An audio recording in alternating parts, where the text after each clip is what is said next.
Hey everybody, Rob here. It's time for a couple of new ProRevenge stories. First one, how I ended a Karen's retail HR career. Let's jump right in. Background, this was about 6 years ago now, at the end of high school, and for a couple years afterwards, I worked at a higher-end grocery store chain in the Midwest. I had worked my way up to the service desk position where we sold cigarettes, lotto tickets, high theft risk items like baby formula, and settled coupon disputes and refunds. Quite frankly, I loved my job. All the coworkers got together great, but we had this terrifying HR manager who is the Karen of this story. She sported the classic Karen haircut, very intimidating presence, had a very forced cheeriness, and I believe she was a raging alcoholic, but that's neither here nor there. She basically was the only storm cloud at this job. Behind the service desk, we had a broom and storage closet. Karen was truly a force to be reckoned with, and everyone feared being in her line of fire. She would nitpick employees on anything she could.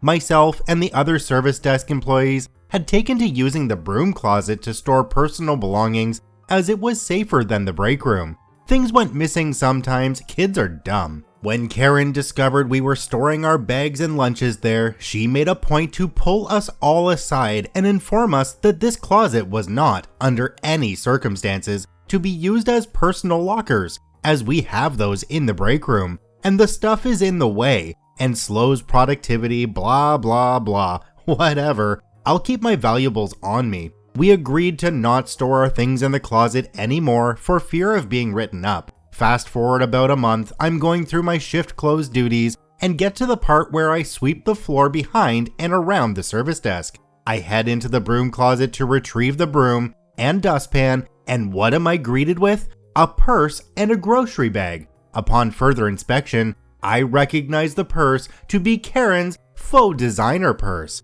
You've got to be kidding me. I check the grocery bag tied to it, and it has 10 packs of cigarettes in it. 10! Nobody buys 10 packs of assorted cigarettes, so obviously my snooping does not end there. I check the date codes and find all of the cigarettes are just barely expired and unable to be sold. I'm not sure if it carries over to other places, but in my state, expired cigarettes cannot be sold and must be returned to the proper vendor. Some federal law about a controlled substance or something, I don't know, I'm a teenager.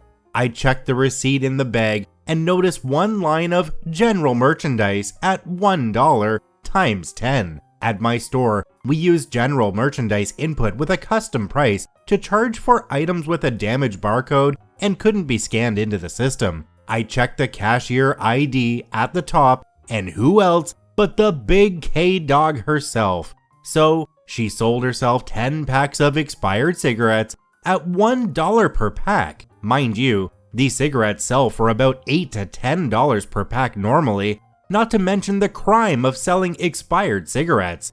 That just sounds like stealing, but with extra steps. So I put everything back the way it was and start sweeping while fuming the entire time, trying to figure out what I'm going to do about this, when my saving grace descends from the heavens. The sweet little front-end manager, who is basically a mom to all the cashiers, strolls over to have a chat and ask how my shift was going. I decide it's now or never. Not fully understanding the gravity of the situation at the time, I go through the small talk for a bit before I just casually lay it on store mom that I saw Karen's purse in the broom closet tied to a bag of cigarettes and thought it was kind of weird. All the while remaining innocent and curious while I wanted to scream about Karen being a thief. To my absolute delight, this comment immediately furrowed store mom's brow, and she came around to investigate. She opened the bag of smokes, and her eyes went wide when she realized what I had realized only minutes before her. She was obviously pissed at this point, but calmly and quietly told me not to mention this to anyone else. I had a shit-eating customer service grin on at this point and agreed. Almost an hour has passed when I see store mom, bag in hand, go upstairs to the conference room, followed by the bigwig corporate loss prevention guy, followed by a straight-up police officer. Oh my god. At this point, I'm sweating bullets for Karen. I hear Karen got summoned to the conference room over the employee walkie-talkie system. I see her trot up the stairs with a confused look on her face as she glances over at me, still wearing my fake customer service smile. About another hour goes by and my shift is about to end, but you better believe I am not going to miss the end of this. All of a sudden, I hear absolute stomping coming down the steps from the conference room. It's Karen. Her face is beet red, tears in eyes, an expression that is the epitome of rage, and she's looking at me, staring into my very soul. Let me tell you what, if looks could kill, I would have been splattered all over the walls of the service desk. She's coming right for me, maintaining eye contact, and at this point, I'm genuinely frightened, but I keep my well-honed customer service mask on and stare right back. She comes behind the desk and stops a few feet from me, just menacingly staring at me. I can basically hear her blood trying to rip from her veins. We both stood there for mere seconds, but it felt like an absolute eternity. She turns, opens the closet, grabs her purse, and leaves the store. That's the last time I saw Karen. She must have even moved away because this town ain't exactly big enough for the two of us, if you catch my drift. I pestered store mom about what happened, but she didn't want to disclose much information about the situation,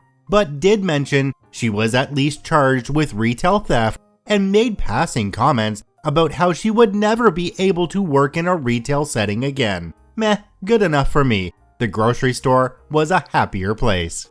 Did you stop to think that if Karen hadn't been such an a-hole about the no bags and broom closet policy, that her bags would have just blended in with everybody else's in there, and they wouldn't even have thought to take a second look? But Karens don't think like the rest of us now, do they?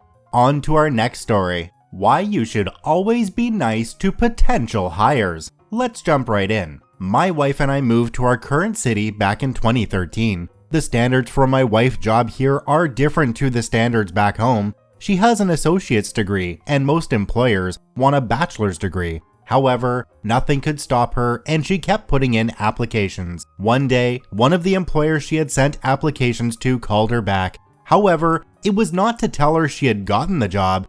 Instead, it was the manager telling her how unprofessional it was of her to put in for positions that were obviously above her. In fact, I'm going to delete your email from our system. Please don't apply anymore. It's just a waste of our time. I'll send you a letter since you just can't seem to follow directions in my emails. My wife, after she got over her initial shock, asked the manager for her name. I don't see why it matters, but Ivanka Tulip. My wife said thank you and continued her job hunt. Sure enough, she got the letter in the mail asking her not to apply anymore, citing inability to follow clear directions. My wife held on to this letter. I told her to throw it away, but she insisted on keeping it. Eventually, my wife landed a job at one of the biggest employers in the city. Not only that, but this employer was the main supply of business to the employer that was so rude to my wife. Well, my wife is an extremely precocious and hardworking person, and eventually got her bachelor's and then became the manager over her crew. One of the manager's responsibilities was to decide who to send business to. My wife told her boss about the letter and what happened and used that as justification that if this is how a business treats potential hires, then they really shouldn't be trusted with their business. Her boss honestly probably did not care very much and just let my wife do what she does. Honestly, my wife is kind of a badass, and it wouldn't surprise me if her boss just gave her whatever it took to keep her happy. Wouldn't you know it, the rude employer's business went way down. In fact, my wife would only give them business if they were the last ones who could be called. This led to the most awesome meeting my wife has had this year.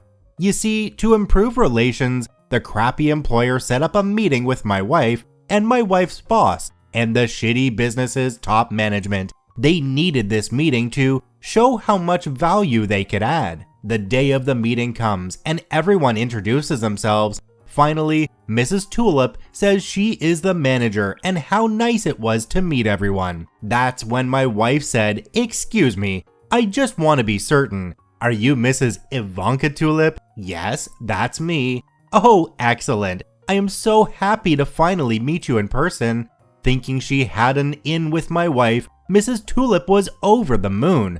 My wife let them carry on and tell her about how much value they could add to the business and how they could really help out my wife's employer. This is when my wife says, "Well, thank you, but unfortunately, I feel that we can't really give business to an employer who we feel has some ethical issues that need to be addressed." Big Boss from Bad Employers said, "Excuse me, we were not made aware of any ethical issues. What are you talking about?" That's when my wife brought out the letter that was signed by Mrs. Tulip. My wife then tells them that if they treat potential hires this way, then it was an ethics issue for my wife, and it would be very hard for my wife to give them business. Mrs. Tulip turned white, and you could hear a pin drop on the other side of the table. My wife thanked them for their time, but apologized and went back to her work. We don't know if anything ever happened to Mrs. Tulip, but that business has since downsized and has gotten a reputation for being a poor choice to send business. I think some people never really learned that you just need to keep your words soft and sweet, cause you never know when you're gonna have to eat them. I'd like to thank both OPs for posting their stories to the ProRevenge subreddit. You can visit them at the links in the description below. Please go there and give them an upvote. Once again, this is Rob from Karma Comment Chameleon saying thanks for watching. If you enjoyed the video, please hit that subscribe button, drop a like, and share it with your friends. And we'll see you in the next one.